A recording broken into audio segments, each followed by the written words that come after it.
Aí ela falou, não, é ele, né? Eu falei, eu gosto de ele, mas se a Laura jogar, ela vai falar que é fúnebre, né? Pronto, calma, né? Então, sejam bem-vindos, mais uma atividade aqui da CIPAT. Vou repetir Alguém veio a uma outra atividade antes? Não? Não? Você está fazendo o rodízio, né?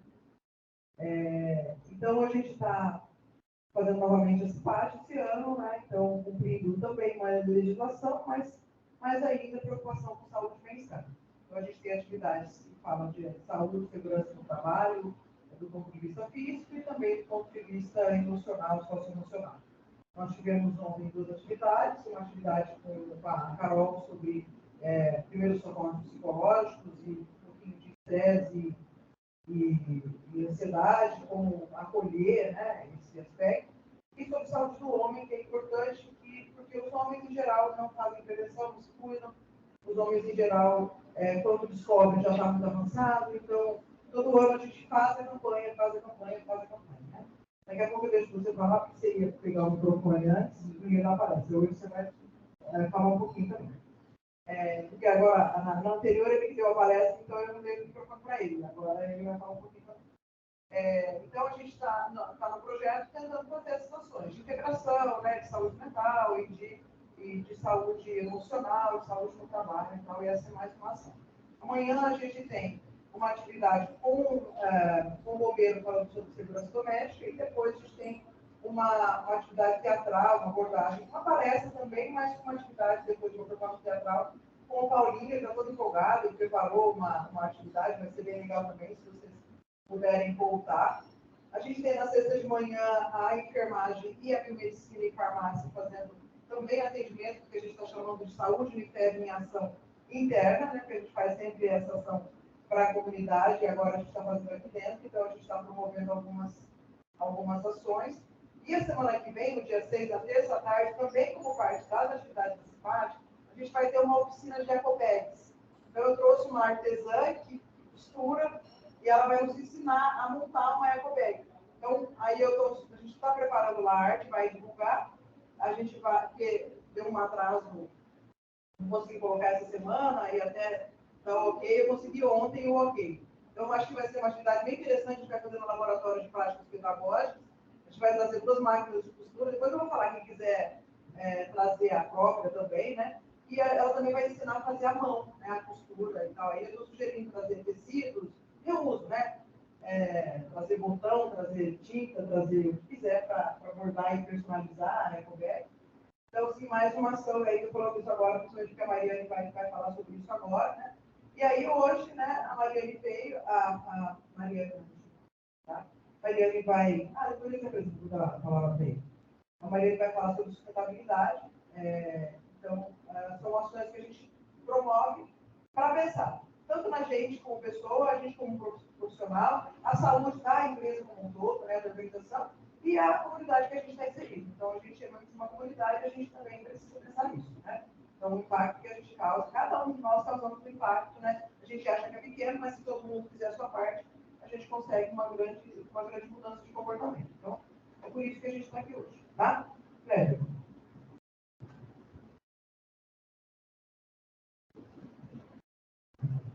Boa tarde.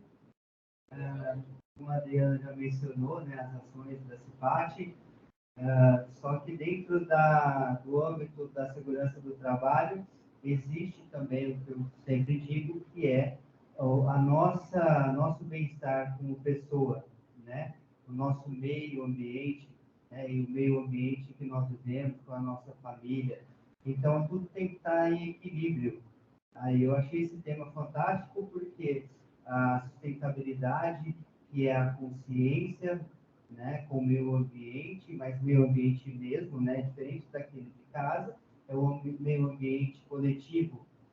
Eu achei fantástico, porque isso gera também satisfação, bem-estar, né, e cuidar também de onde vivemos. Okay? Então, eu fico muito feliz com a ideia da Adriana, o convite, né, a aceitação do convite, e eu tenho certeza que nós vamos aproveitar muito, ok? Obrigado. O Kleber, nosso parceiro do RH, né? saúde e segurança aí. Hoje o Kleber está à frente também de outras áreas, então está na liderança, e aí isso vai causar um impacto ainda maior, né? Porque você acaba tendo um pouco mais de poder de influência e tal, acho que isso é bem legal. Então, uma pessoa com formação em saúde e segurança, isso faz bastante diferença, né? Então, vamos, Mariane, então, vai falar um pouquinho sobre sustentabilidade na universidade, ações possíveis, né?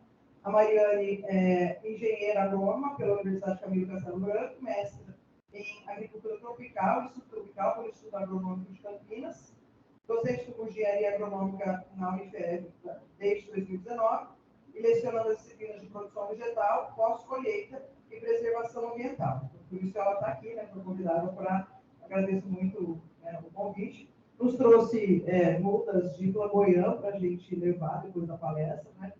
E aí está todo mundo brigando com a palestra, já tem mensagem, eu quero. Vem aqui que eu estou, né? E aí depois a gente também tem um sorteio de 2 brindes aqui, um domingo só, que a gente trouxe, né? E aí também um lanchinho depois no final, ok? Sejam bem-vindos, Mariana. Boa tarde, pessoal. Prazer conhecê-los agora. Estou na instituição desde 2019, mas a gente tem pouco contato, né? Então, eu vou me apresentar. Eu sou a Mariane, dou aula no curso de agronomia da Unifeb. Estou muito contente, fiquei muito contente pelo convite de ministrar uma palestra, mais um bate-papo para vocês, de um assunto tão importante hoje para nós, tanto como na parte pessoal, quanto na parte coletiva, como o Kleber mencionou para vocês. Então, é um bate-papo bem tranquilo, com algumas ações possíveis que nós podemos executar, tanto no nosso meio profissional, quanto no nosso meio pessoal, tá? Para contribuir de maneira efetiva com o meio ambiente. Tá? Então, por isso que o tema da palestra é sustentabilidade na universidade, ações possíveis. Para a gente começar a se atualizar no assunto, eu pergunto para vocês o que seria sustentabilidade. A gente tem aí um conceito pré-estabelecido, que são todas as ações que vão preservar o meio ambiente, que vão contribuir para a preservação ambiental, vão contribuir para reduzir a poluição ambiental. Mas, de fato, eu gostaria de instigar vocês a entender o que é a sustentabilidade. Porque hoje a gente tem a seguinte situação aqui no Brasil. O Brasil fica em 81º lugar no índice de desempenho ambiental. O que é isso? Então, todo mundo passa por uma... Quando eu falo todo mundo, todos os países, né, passam por uma avaliação desse índice de desenvolvimento de desempenho ambiental. E o Brasil ficou nessa posição devido a 2 fatores que estão ligados totalmente ao nosso meio. Dentre os fatores, a gente tem aqui, reciclagem. O Brasil ficou em 4º lugar como o pior do mundo em reciclagem. A quantidade, o que a gente leva para reciclagem é um número bastante expressivo. Só que a gente só leva 4%. Daqui a pouco eu vou mostrar os dados para vocês. Eu trouxe esses dados justamente para impactar nessa ação. A gente acha, igual a Adriana disse, a gente acha que bomba. Mas, na verdade, quando a gente se compara a outros países, nossos índices são bem ruins. Tá? E outro detalhe é em relação à emissão de gases de efeito estufa. Dentre esses gases está o famoso conhecido CO2, dióxido de carbono, que é um grande vilão aí da história e que nós contribuímos para essas emissões diariamente. Eu vou mostrar para vocês em quais situações. Tá bom? Outro agravante, desmatamento. Nos últimos anos, o Brasil desmatou, se eu não me engano, uma área 10 vezes maior do que ele já vinha desmatando anos anteriores. Então, isso acendeu um alerta bem importante para as organizações, né, ambientais e trouxe esse péssimo desempenho do Brasil em relação ao mundo. Tá? É triste conhecer isso, saber disso, porque o Brasil ele tem uma diversidade extremamente honrosa. A gente tem clima maravilhoso, a gente tem extensão territorial maravilhosa que dá para cultivar muita coisa e a gente tem um desempenho tão ruim assim perante o mundo. Então dá para acender um alerta. Quando a gente fala em acender esse alerta, a gente não tem que pensar, empresas grandes, as indústrias são as responsáveis, são as grandes responsáveis por essa preservação ambiental. E não. Essa questão de sustentabilidade, essa questão de preservação ambiental, vem de dentro da nossa casa, vem de dentro de nós. A partir do momento que a gente presta atenção em algumas ações que a gente pratica durante o dia, a gente consegue reverter esse quadro. E outro detalhe, eu escuto, né? Mas se uma pessoa fizer, não vai resolver nada. Mas o exemplo de uma pessoa vai refletir em outras pessoas e vão refletir em mais diversas outras pessoas, dezenas de pessoas, e isso a gente vai criando uma cadeia. E esse é o principal fundamento da sustentabilidade. Uma ação desencadeando outras ações benéficas para o ambiente. Tá? Então, falamos aí dos principais causadores desse índice ruim, e agora a gente vai ver como evitar isso, né? Vocês conhecem os R's da sustentabilidade? Então, eu vou explicar rapidamente para vocês de uma maneira de novo. Nós temos que recusar alguns produtos que não são recicláveis, que não são agradáveis para o ambiente, que não preservam o ambiente. Se a gente não consegue recusar o uso desses produtos, nós devemos o quê? Reutilizar. Não consegui deixar de usar aquele produto, eu preciso dar um destino, eu preciso reutilizar esse produto. Se a reutilização não é possível, eu preciso reciclar. Preciso destinar esse produto que eu não consegui usar, não consegui reutilizar, eu preciso reciclar. Não foi possível reciclar, seja por ignorância, seja porque o material não é possível de reciclagem. O que eu devo fazer? Reduzir o consumo. Estou usando aquele produto que eu não posso deixar de utilizar. Não consigo reutilizá-lo. Não consigo reciclá-lo. Eu preciso reduzir o consumo dele. E mesmo assim, se é um produto que eu não consigo reduzir o consumo, eu preciso repensar as minhas atitudes. Eu preciso procurar novos meios. Porque se esse produto não se enquadra em nenhum desses R's, eu sou um poluidor ambiental. Então, a oportunidade a gente tem de praticar sustentabilidade. Agora, como nós vamos praticar é o tema dos nossos próximos slides. Primeiro, a gente escuta desde lá de criancinha, lá no ensino fundamental, consumo consciente da água. E mesmo assim, todo ano a gente sofre com seca, tem que fazer racionamento de água, porque o consumo excessivo da população não permite que a gente tenha uma segurança em relação à disponibilidade de água. Como eu posso fazer isso? Vamos lá? Aqui eu vou falar tanto para ações dentro da universidade, nós como funcionários, quanto para nossas casas. Isso, consequentemente, vai refletir em outro fator que a gente pensa bem. O bolso. Tá? Então, limpeza de chão e utensílios. Eu não preciso deixar, volto a dizer, né? Aquela aula lá no fundamental.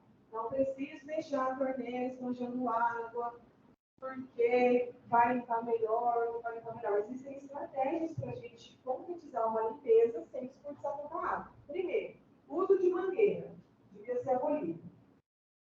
Mas tem que ficar carregando balde, não sei o quê. Então, leve a mangueira até o lugar, encha o balde e utilize a água daquele balde naquele lugar. Mas dá mais trabalho. Viver dá trabalho. Né? A gente manter um ambiente bom para a gente viver, deve dar um pouquinho de trabalho também. E isso é consciência. A partir do momento que a gente tem consciência, as coisas fluem. A gente gasta menos, a gente preserva mais. tem uma maior contribuição com o ambiente, vocês vão ver.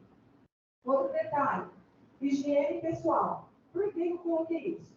Não estou dizendo banho, longe de mim falar de banho demorado, que é gostoso, maravilhoso, mas a gente sabe os malefícios de um banho demorado. Não vou falar sobre banho, vou falar sobre lavar as mãos. Uma torneira aberta durante 1 minuto pode gastar 2,5 litros de água. Imagine você pegar uma garrafa PET, 2 litros, e usar para lavar uma vez a mão. Aí veio a pandemia, nos obrigando a lavar a mão quantas vezes por dia? Imagine a cada lavada de mão você gastar 2,5 litros de água. Vamos supor que num dia você lave 4 vezes a mão, que ainda é pouco, né? Você gastou 10 litros de água, mantendo a torneira aberta 1 minuto. Então, eu posso molhar minha mão, desligar a torneira, ensaboar minha mão, esfregar bem minha mão, depois ligar a torneira de novo e enxaguar. Aqui na Unifeg até tem aquelas torneiras automáticas, né? Que ajudam a reduzir um pouco essa quantidade. Mas em locais que a gente não tem, em casa ou em outra repartição institucional, a gente precisa dessa consciência. Não é porque eu estou desperdiçando a água da faculdade que isso não vai ser cobrado de mim. Pode não ser cobrado financeiramente, mas uma hora isso vai ser cobrado ambientalmente.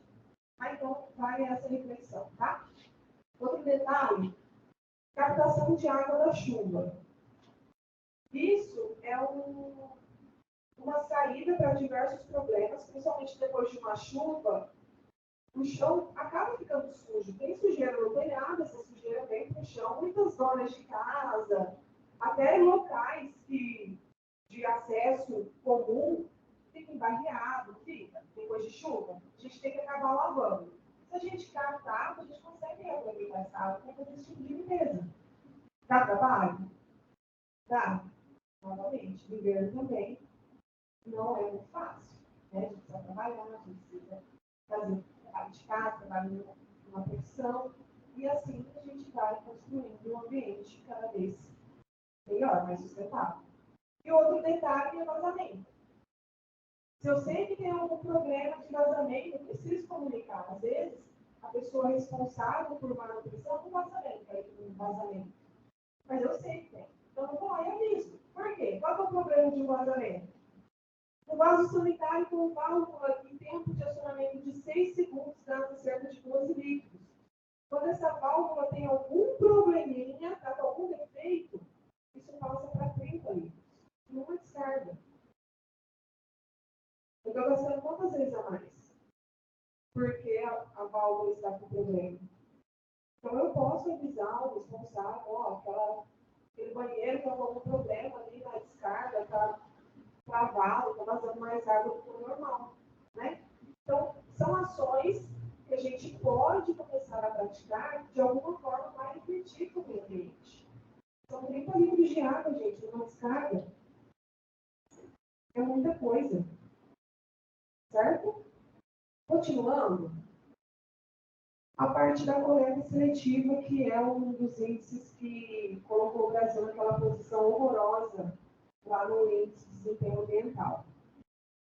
Vocês sabiam que, se você coloca um lixo orgânico por distração ou erro numa lixeira reciclável, você condenou aquele lixo reciclável?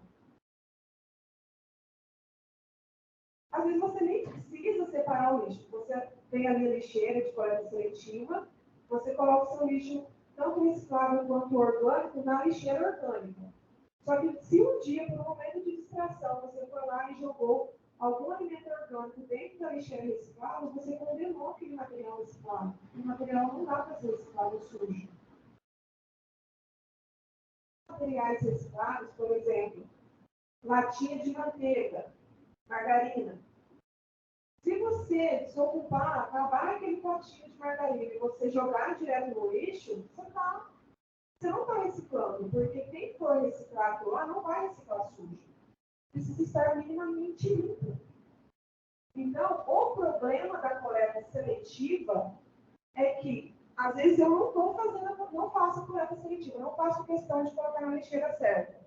Mas se eu coloco o lixo errado na lixeira errada, eu condeno quem praticou certo. Então, vale a pena prestar atenção.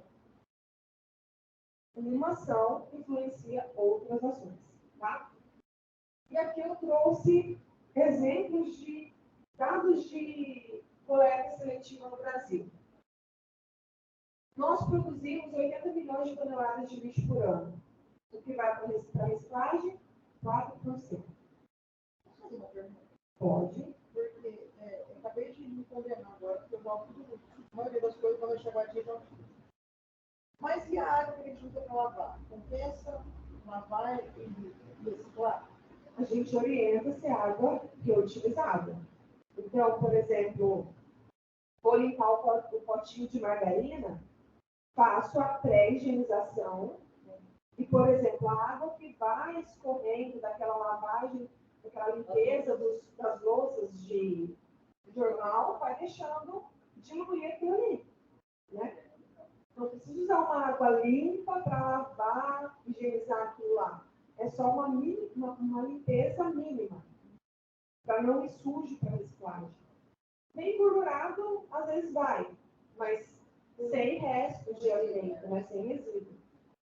É porque a garrafinha, então eu chamo de rapidinha e aí eu coloco no lado. Tem 2 cestos. Você fez isso, mas ela fica muito ocupada, não sei se todo. A caixinha de leite, por exemplo, não precisa ser limpa. Se você deixar ela de cabeça, todo o leite que ficou, não precisa lavar ela. Ela mesmo já se auto-limpa, você já pode destinar para reciclagem. Então, são alguns itens que a gente pode observar. Por exemplo, boa colocação da Adriana, que já ia comentar depois na parte do que pode ir para reciclagem, no caso da latinha de manteiga, quando a gente vai fazer a higienização dessa forma, água de reuso ou água da chuva, né? Só tem que tomar cuidado com o armazenamento da água da chuva por causa da dengue. Né? Então, dar preferência para utilizar aquela água o mais rápido possível, quando a gente capta. Certo? Então, cerca de 2.300 toneladas, mais ou menos, vai para a reciclagem. 4% só de todo esse lixo que a gente produz no Brasil por ano. Gente, é muita coisa. É muita coisa produzida e pouca coisa reciclada. E onde vai tudo esse lixo? Para onde vai? Já pararam para pensar? Quantos famosos lixões vão sendo desativados porque não, já atingiu a capacidade máxima, aí abre outro local para fazer o depósito desse lixo. Fora a contaminação ambiental desse lixo lá se decompondo. Né? Então, dá para se pensar nisso e volto a repetir. A ação, a mudança começa a partir de você, a partir de mim, a partir de nós, dando exemplos para os demais. Certo? E outro detalhe, mais de 70% dos brasileiros não separam lixo. Não tem esse hábito de separar lixo reciclável do lixo orgânico. Inclusive, hoje nós já temos sacos de lixo específicos para reciclagem, que são biodegradáveis, que vão ter uma cor, aquela cor azul, que é um azul bem clarinho, que define que aquele saco de lixo tem material reciclável. Não custa nada a gente manter 2 sacos de lixo, um reciclável e um orgânico. Porque o reciclável você vai demorar tempo, não vai cheirar, só tem material reciclável e limpo lá dentro. Então, acredito, do ponto de vista ambientalmente correto e pessoal, que não seja tão difícil praticar isso. E conscientizar as pessoas que convivem com a gente. Ó, esse lixo aqui é reciclável, esse lixo aqui é orgânico. Se vocês derem no Google, vai aparecer todos os materiais passíveis de reciclagem e os não passíveis. É muito simples, a maioria é o que a gente utiliza. Tá? E eu trouxe também um detalhe que vale a pena aqui, ó, uma atençãozinha. Recuse plástico de uso único. Você sabe o que é plástico de uso único? E a gente usa uma vez só descarta. não é possível reciclar. Ou porque a gente não tem tecnologia para reciclar, ou porque não tem interesse econômico. E, obviamente, se não tem interesse econômico, nunca vai ter tecnologia para reciclar. Então, a gente tem que fazer a nossa parte recusando esse tipo de material. Por exemplo, haste flexível ou cotonete. Não dá para reciclar. Mexedores descartáveis. Sabe quando a gente vai numa lanchonete, aquela colherzinha de plástico para diluir o açúcar ali no cafezinho, que lá também não dá para reciclar. Tá? Sachê de molho, molho de tomate, aquele milho que vem em sachêzinho, que lá também não recicla. Tá? Canudos plásticos. Hoje já tem uma atenção bem específica das empresas para produzir canudo de papel. Tirar canudo plástico do mercado, porque também não dá para reciclar canudo plástico. Copos, talheres e pratos descartáveis. Fazer uma festinha? Vamos ali. Mais fácil, né? Depois não tem sujeira para limpar. Vamos pegar copo, isopor. O isopor vai para reciclagem. Esses copos coloridos já é mais difícil de reciclar. Pode ver. O caso dos copos, talheres e pratos, mesmo que lavados com água de rio, tirado de cima, ainda assim eles Não reciclam. Economicamente não compensa esse tipo de. Por causa do material. Tá?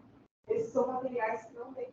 O copo plástico, esse copo plástico de água também, ele também não tem uma boa aceitação para reciclagem. porque eu já tinha pesquisado alguma coisa, mas na pesquisa que eu vi falava sobre a sujidade, que gastava-se mais água para lavar do que, né, propriamente produzir. Mas quando você citou a questão da água de reuso, eu achei que seria uma alternativa, mas mesmo assim. Então, mas justamente porque quando você vai lá, usa esses utensílios, está cheio de açúcar, impregna, né, resíduo, o refrigerante, o bolo, gordura. Então, isso prejudica até o processo de reciclagem. Né? E quando é numa festa, quem que vai ficar lá lavando? Não pensei aqui, né, na ação que a gente está fazendo aqui. Essa questão do copo, né? Sim. Eu vou dar outras ideias aqui, para a gente tentar substituir o copo de plástico. Certo?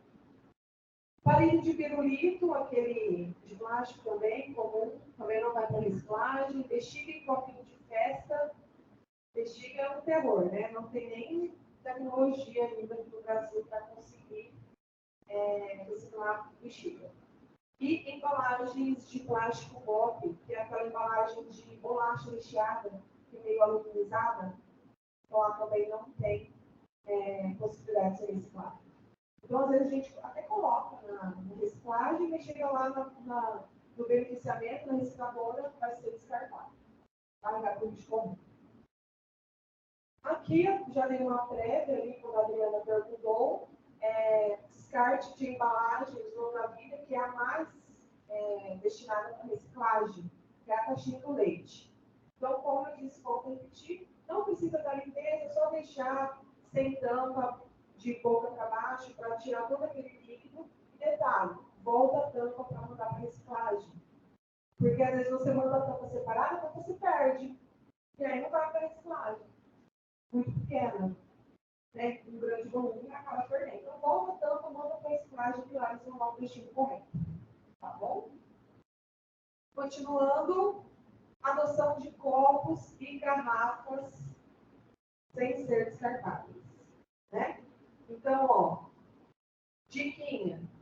Coloca um copinho dentro da bolsa. Tem até aqueles compactos, né? Que viram uma sanfoninha. Mantém. Por quê? O Brasil tem uma taxa muito elevada de consumo de copo plástico. E a gente tem o hábito de não consumir um só por dia. Esqueci minha garrafinha, mas vou pegar um copo ali, vou manter esse copo. Não, a primeira oportunidade você esqueceu o copo, não sei aonde, sujou o copo, tem que pegar outro. E aí a gente vai pegando outro. 2, 3 por dia. Né? Então, essa conscientização de manter, adotar um copo, uma garrafinha, faz muito sentido, principalmente quando a gente convive em sociedade. Eu conheço até pessoas que não têm copo descartável em casa. Não tem copo de vidro, não tem copo de plástico em casa, usa copo descartável para agilizar a limpeza. Aí, é complicado, né? Mas é uma coisa de se pensar. Um copo não vai nem para a reciclagem, um copo descartável.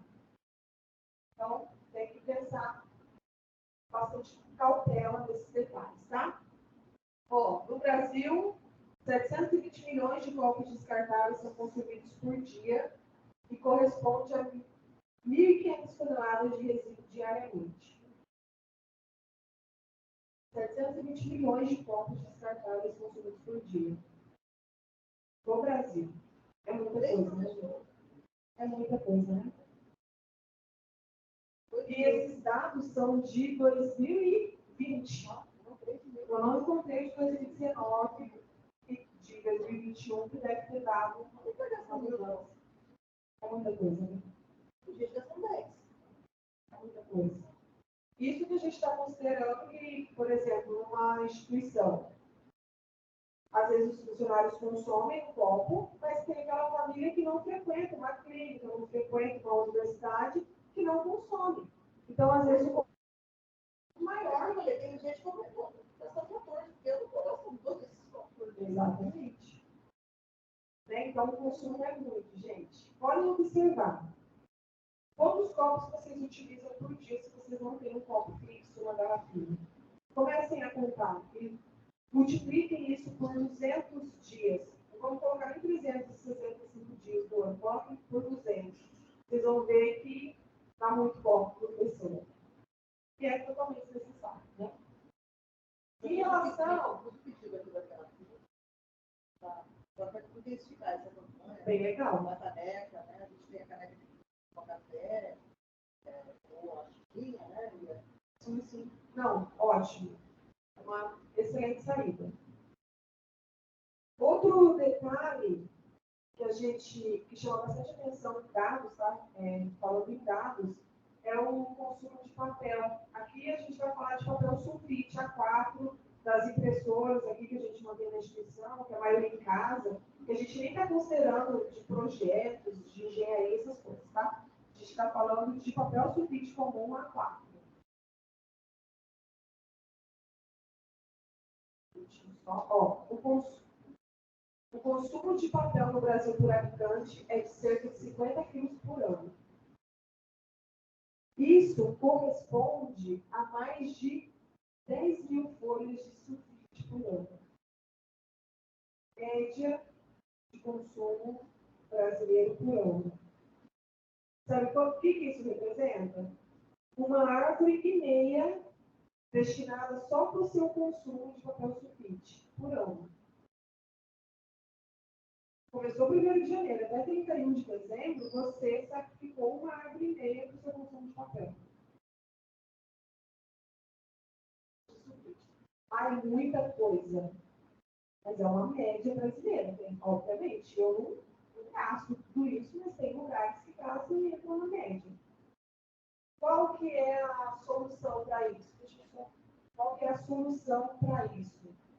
Transformar documentos em formatos digitais. Não preciso imprimir? Posso fazer uma assinatura digital? Beleza, vou manter na nuvem, vou manter no meu computador. Posso reaproveitar uma impressão frente e verso? Vou aproveitar uma impressão frente e verso. Vou utilizar os dois lados da folha. Não foi possível utilizar os dois lados da folha.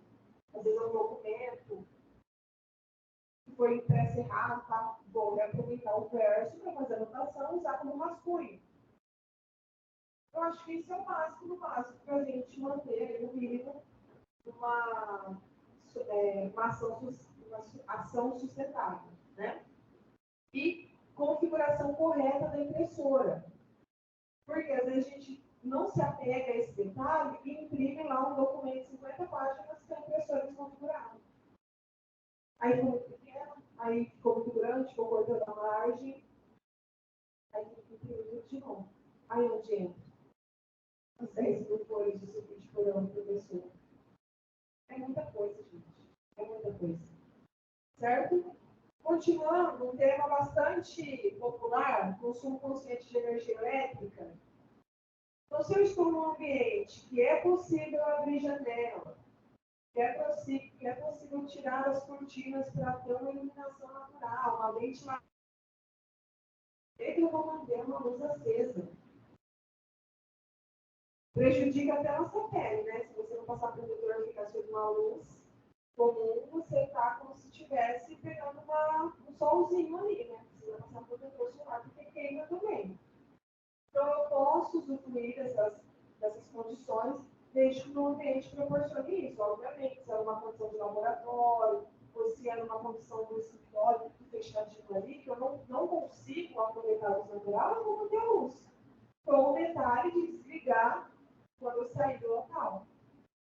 Se eu não estou no local, porque eu vou manter a luz acesa, porque eu vou manter o ar-condicionado ligado, porque eu vou manter a impressora, o computador ligado se eu já terminei meu expediente. Desligo meu computador e tiro da tomada. Né? Continua consumindo. Né? Continua consumindo, mesmo desligado. Se mantém uma luzinha acesa ali no equipamento, está consumindo energia. Não está usando. Né?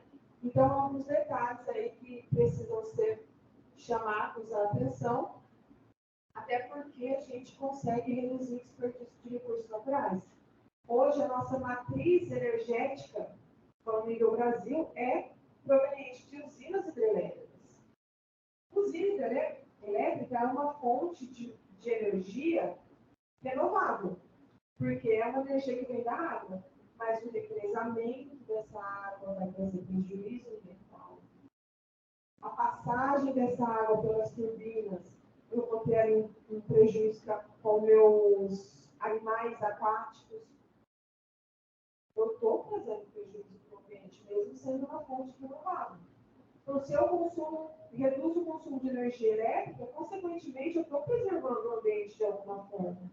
Né? E outro detalhe importante é a utilização de energia solar, que é também uma fonte renovável, que essa sim não vai trazer malefício nenhum para o ambiente. É a energia do sol que vai gerar energia elétrica. Eu consigo reduzir mais de 90%, na verdade 99% da minha conta de energia. Então é algo de se pensar com certeza, né? O investimento às vezes no início é caro, mas isso compensa, é totalmente compensado na conta de energia elétrica, seja da minha instituição ou da minha residência. Não tem mais. Melhor coisa, né? Assim, só a taxinha básica. E a energia que vem do sol. Ar-condicionado, piscina aquecida com energia solar. É uma tecnologia que veio para inovar tanto a parte sustentável, parte ambiental, econômica. O pessoal financia, né? E aí, eles, com o valor que você pagava de energia, você acaba pagando o custo do material. Em 5 anos, você não tem mais o tempo. Exatamente. Eu mostrei a pista, mas tem muita gente fazendo isso. Então, você compra e vai pagando o valor que você pagava de. E isso, a partir de 5 anos, já começa a ter uma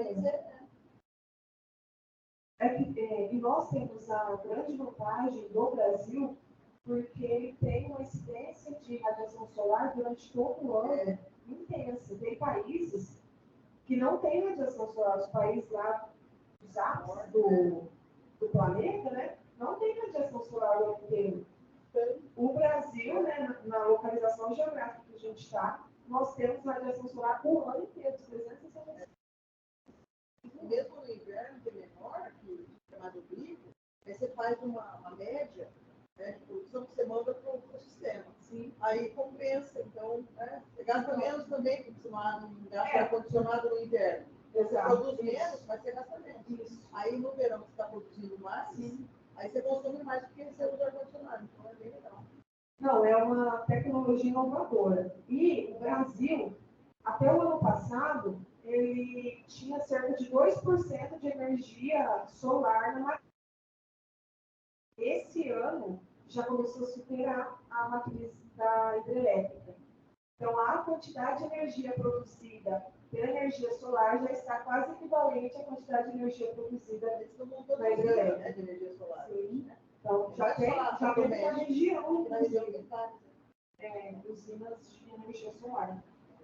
Então, é bem interessante que tiver a possibilidade de investir nessa demanda também, é muito legal. Já temos empresas bem concentradas na região. Na região de Fernandópolis, exatamente. Então, é bem interessante. Tá? Outra questão, essa é bastante pontual, que é o uso de automóvel apenas por necessidade mesmo. Por quê, pessoal? Os automóveis, eles representam 72,6% das emissões de gases de efeito estufa. Quando a gente falou lá naquele índice de desempenho ambiental, não tinha lá o desempenho do Brasil, que é horrível em emissão de gases de efeito estufa.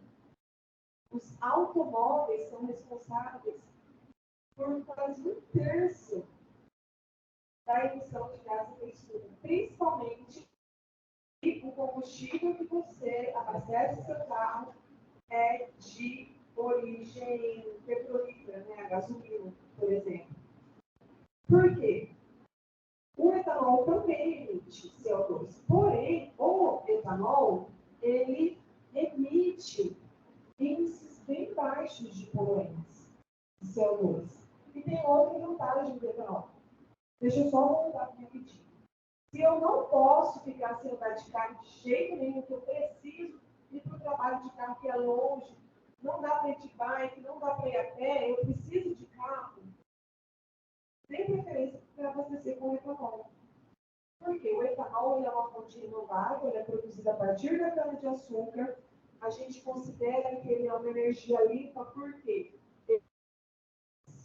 Mas ele emite um CO2 que vai ser aproveitado pela planta, lá pela cana-de-açúcar ou por outra planta, e vai compensar ambientalmente essa emissão de CO2.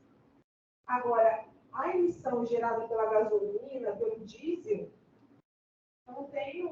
vai ser o extra, eu não vou conseguir absorver, a planta não vai conseguir absorver, as plantas do mundo não vão conseguir absorver, porque está extra.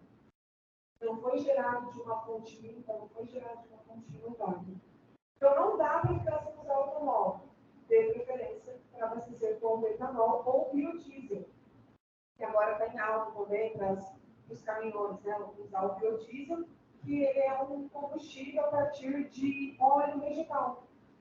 Então, óleo de soja, agora eles estão colocando outras fontes alternativas para produzir o biodiesel, também é bem interessante. É uma forma também de contribuir com a preservação ambiental, o uso de fontes renováveis. Certo?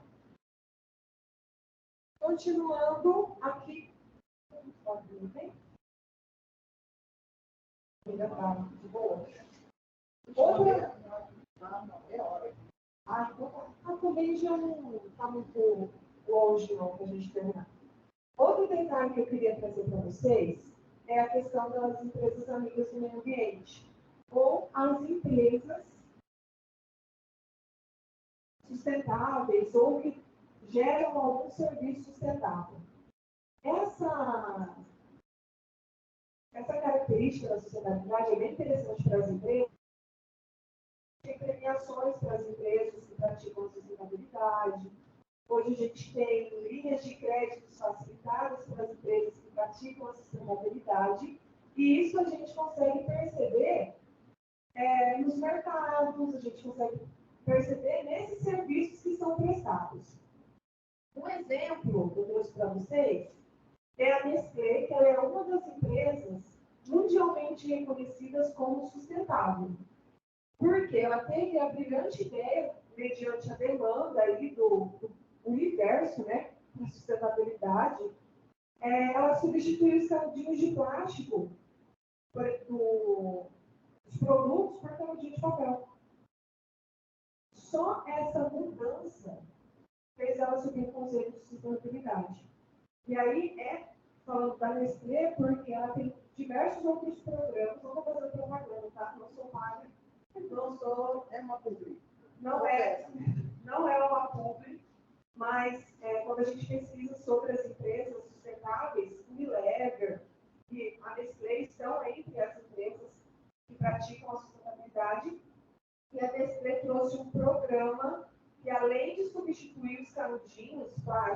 menos canudinhos de papel, ela tem aí, ó, um programa para reduzir 37% do consumo de água nas fábricas, tanto na fábrica de chocolate, quanto na fábrica, no processo de produção desse Nescau, desse achocolatado. Todos os produtos da Nestlé, todas as fábricas, todos os processos, têm um projeto de reduzir o consumo de 37% de água. Eles têm projeto também para reduzir 51% da emissão de gás de efeito estufa nas operações e chegar até 100% da redução até 2050. Então, esse projeto, que já está em andamento, né, como é um projeto que a gente tem que alterar em escala produtiva, ele leva um certo tempo, mas esse projeto já colocou nesse tempo as empresas mais sustentáveis no mundo. Aí entra o Unilever, entra o Banco do Brasil, entre diversas outras empresas, que também estão desempenhando essa questão sustentável, estão classificadas, né, como as empresas mais sustentáveis. Se vocês pesquisarem também, existem inúmeras empresas no Brasil, principalmente as ligadas aquelas empresas ligadas ao setor agrícola, também tem um enfoque bastante intenso nessas questões ambientais. Então, a gente tem selo, não sei para quê, selo, não sei para quê, alguma coisa lá, tudo para mostrar para o consumidor que essa empresa é amiga do meio ambiente. E, via de regra, as pessoas tendem a consumir produtos de empresas amigas do meio ambiente. As pessoas procuram, é importante para as pessoas consumirem produtos de empresas amigas do meio ambiente. Então, o levantamento, cerca de 60% a 70% das pessoas escolhem um produto, mesmo que seja um pouquinho mais caro, em função da empresa ser amiga do meio ambiente. Então, isso não depende do quadro de funcionários, depende também das pessoas, dos consumidores que têm essa consciência. Poxa, eu vou consumir um produto lá sustentável e ecologicamente correto, vou dar essa força, é importante, né? E melhorar exemplos para os demais também, né? Pois não? Pode perguntar. A primeira pergunta é: as sacolas de mercado, elas estão mais recicláveis? E se, enfim, se sim ou não, existe alguma regulamentação para equilibrar isso? E a segunda pergunta é: o carro elétrico, ele realmente é sustentável? Por questões da bateria, metais pesados, no futuro? Essa do carro eu vou ficar te devendo, porque eu realmente não sei. É uma coisa bem recente.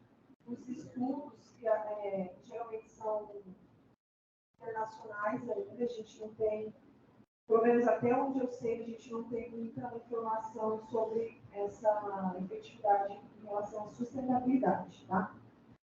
Mas eu acredito que se a gente conseguisse substituir parte, talvez, é que a questão da eletricidade também acaba sendo um problema, né? Porque ainda continua a energia a partir das hidrelétricas, a não ser que seja pela energia solar, né? Eu acho que aumentaria bastante essa chance de se tornar uma coisa muito sustentável.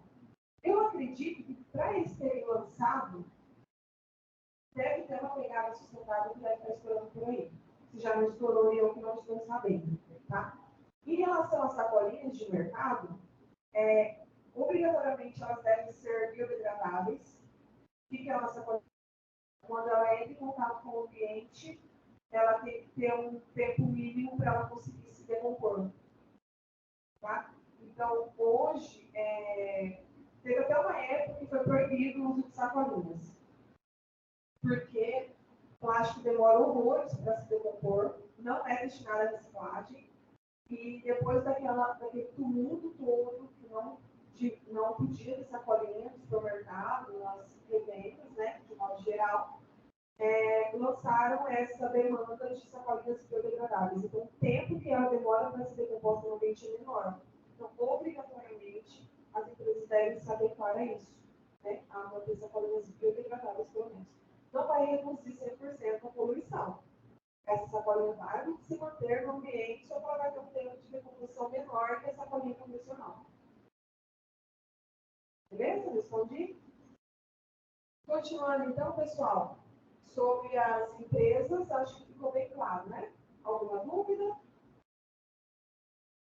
E finalizando aqui a nosso bate-papo, acho que eu gosto bastante, que é da minha área de formação, que é deixar o ambiente mais verde.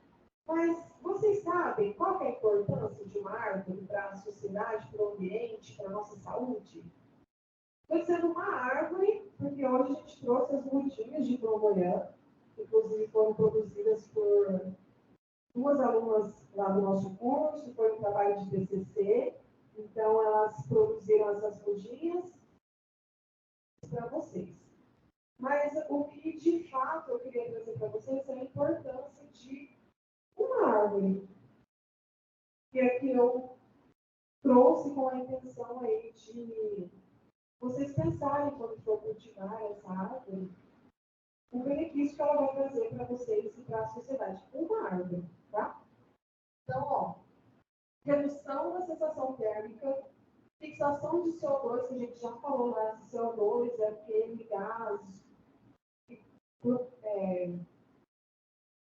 que faz o efeito estufa, que é emitido pelos automóveis e tudo mais, queima de qualquer combustível, pegou fogo alguma coisa, libera CO2, a queima, a degradação de qualquer produto de energia térmica ou pelo fogo vai liberar o CO2, tá? Então, as plantas, elas têm a capacidade de fixar esse CO2, mas se vocês se lembram da aula de biologia, na fotossíntese, a planta fixa CO2 e libera oxigênio. Então, o nosso oxigênio, ele é produzido exclusivamente por plantas. Não tem como a gente viver sem ter plantas, sem ter vegetal. Então, eu vou trazer alguns dados para vocês de plantas, para vocês entenderem a importância desse elemento que é fundamental para a nossa existência. Que não estou falando nem, né, superficialidade, uma característica ornamental. Eu estou falando de questão de sobrevivência, de existência do ser humano. Tá? Vamos lá então, ó. São sequestradoras de CO2, como eu disse, a fixa, né? O CO2. E o CO2 ele acaba sendo tóxico para nós. Então, essa fixação do CO2 pelas plantas nos ajuda a ter um ambiente mais limpo para a gente respirar e libera o oxigênio, que é fundamental para a nossa existência. Né? Deixam o ar mais úmido e mais fresco e, dessa forma, as plantas contribuem para uma boa qualidade do ar que respiramos. Vocês sabem por quê que ela deixa o ar mais úmido? Deixa eu ver se eu só não coloquei no próximo slide. Coloquei, ó.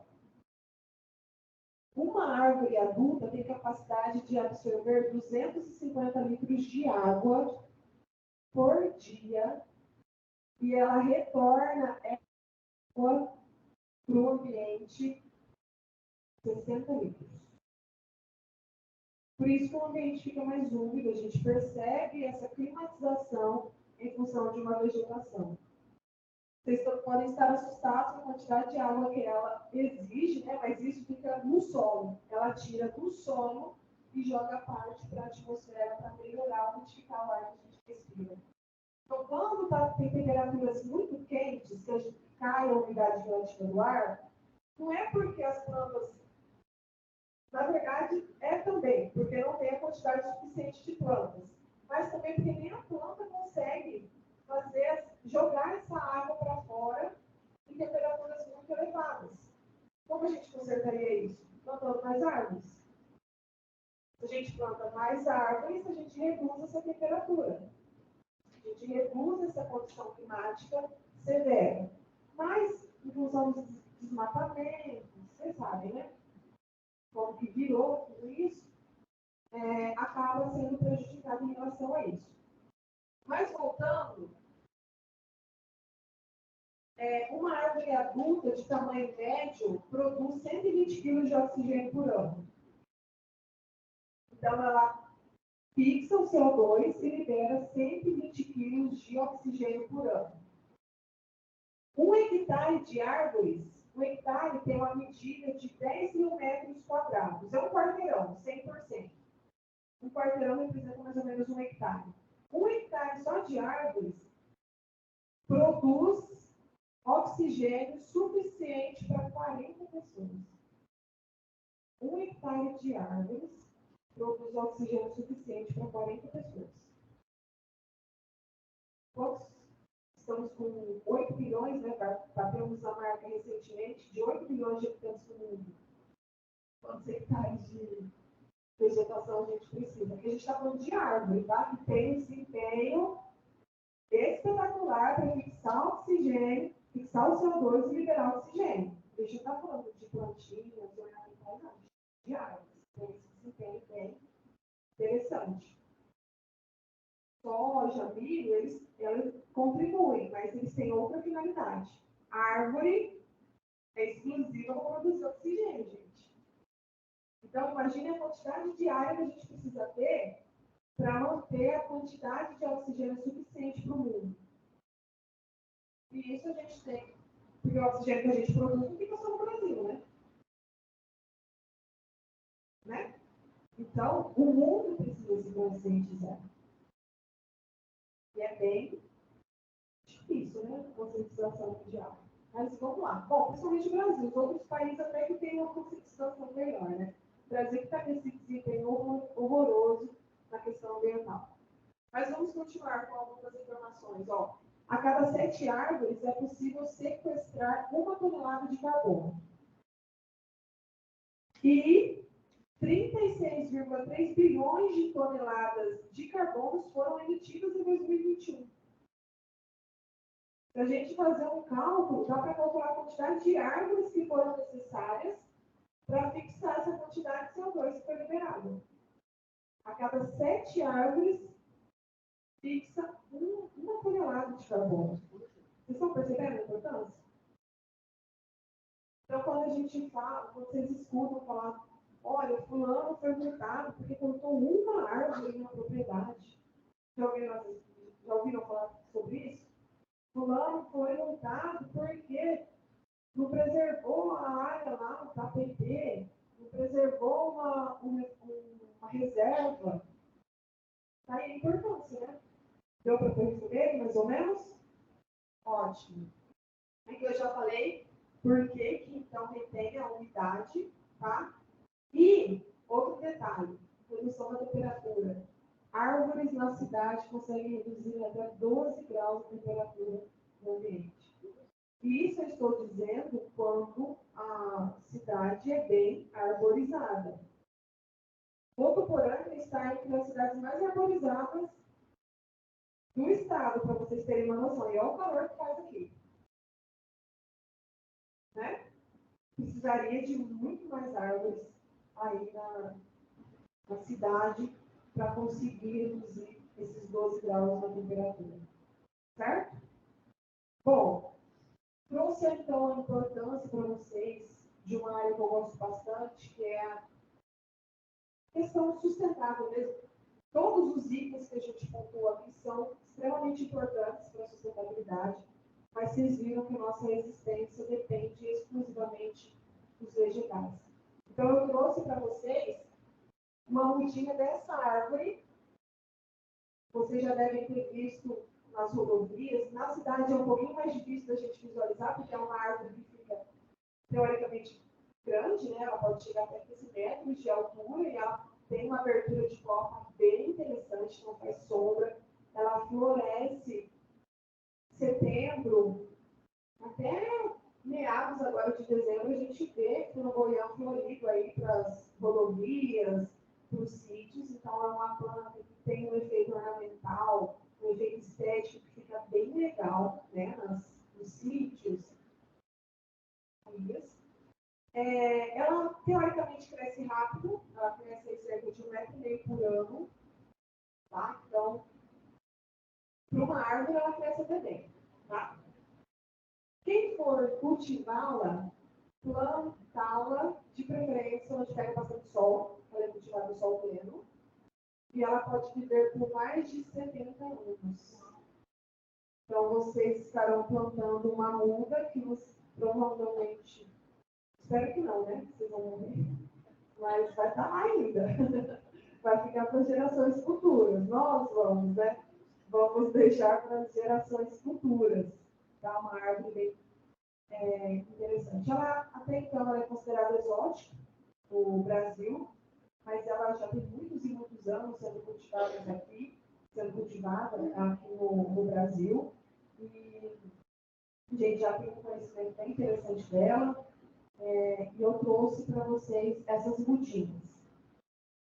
Se alguém não souber plantar, eu trouxe um esqueminha, mas eu vou ficar aqui depois para esclarecer dúvidas, tá?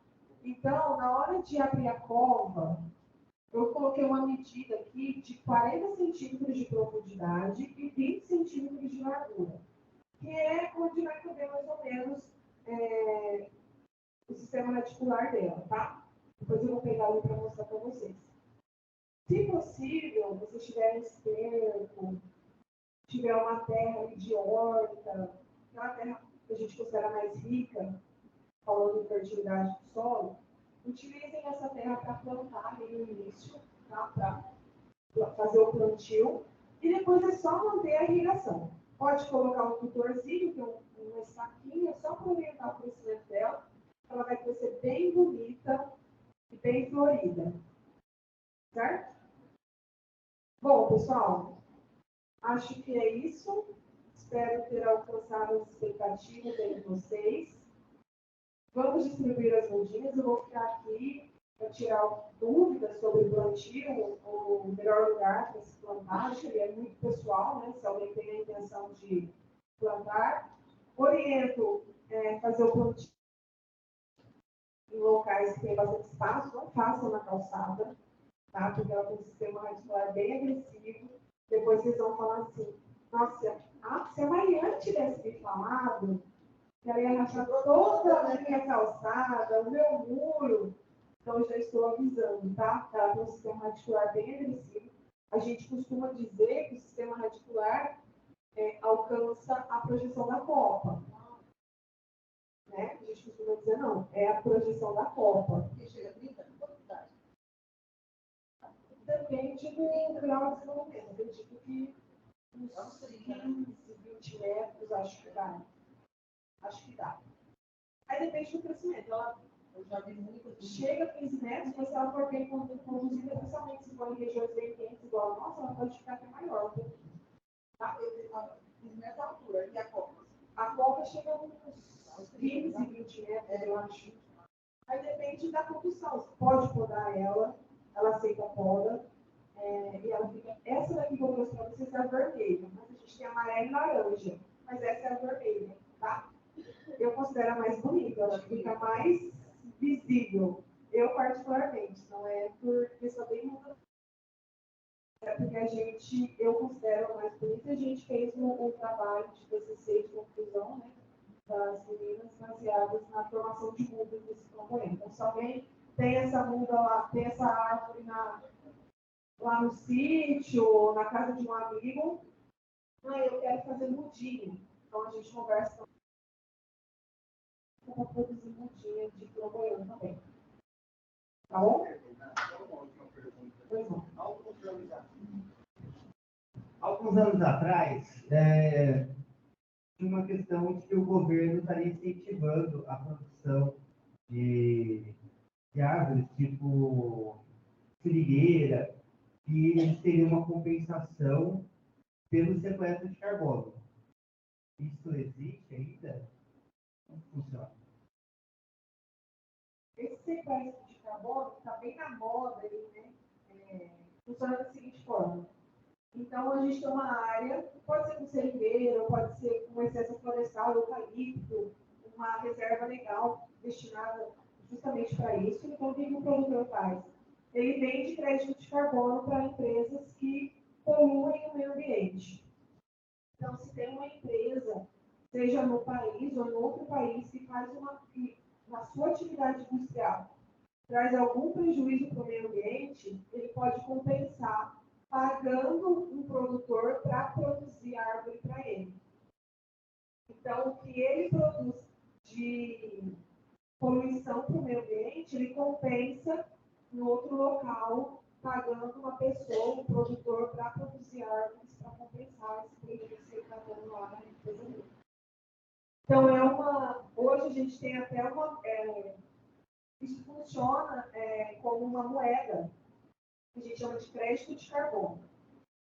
Então, preciso de tantos créditos de carbono. Então, a indústria poluidora vai lá, paga a quantidade de crédito de carbono para aquele produtor, para aquela outra empresa também, pode ser que produz árvores, para compensar o dano ambiental que ele causa. É um caminho. A gente tem empresas que realmente não conseguem praticar sustentabilidade, porque o processo de produção é engessado, ou porque é daquela forma que eles não têm outra solução, eles podem fazer isso para compensar. E também tem empresas que o que ela faz não é o suficiente. Então, ela pratica a sustentabilidade, mas não é o suficiente para ser ambientalmente correto. Então, ela vai lá e compra crédito de carbono para amenizar essa situação.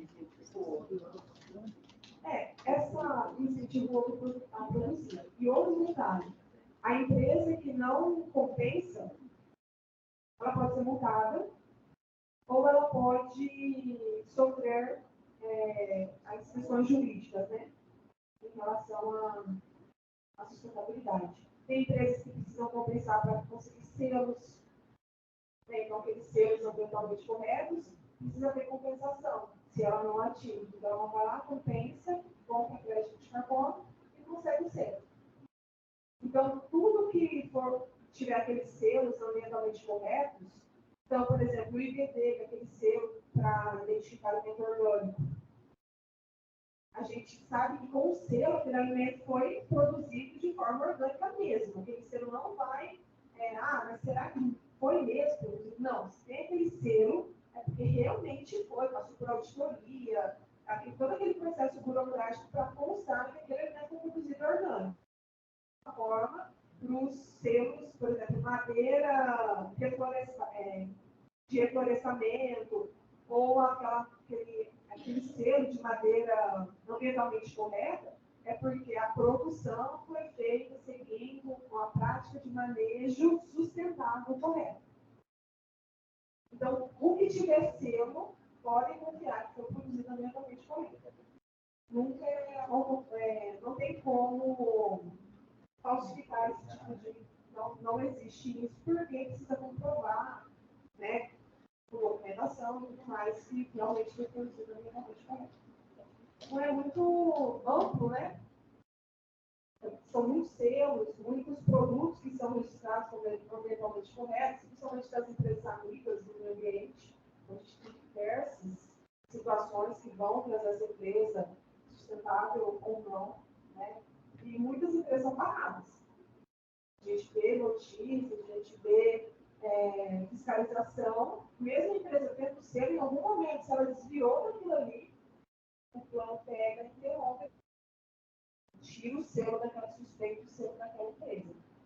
Então, é bem rígido, principalmente na seleção ambiental, que não dá para brincar. Né?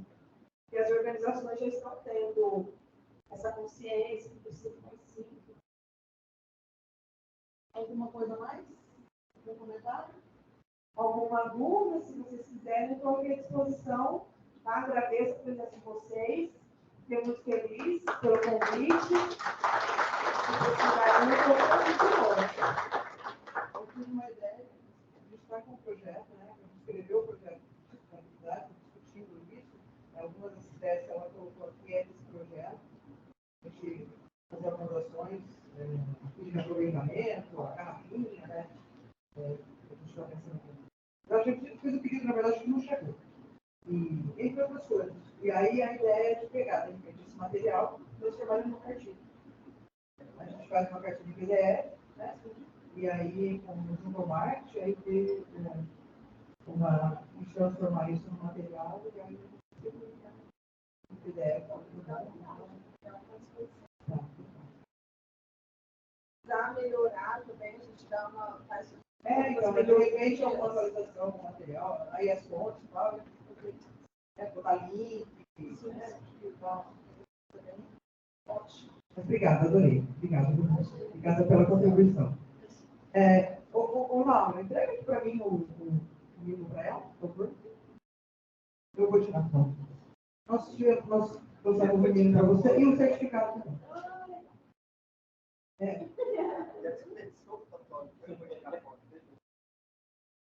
Não, é o jeito que eu falo, o cara fala assim, mãe, as pessoas não te conhecem, acham que você é grossa.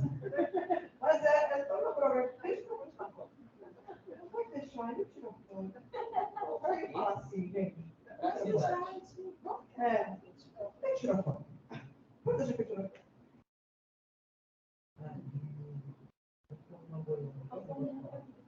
Tá sorrindo? Parece uma olhada. Obrigada, viu? E agora eu vou. Fica aqui que você vai entregar o. Nós temos, além das.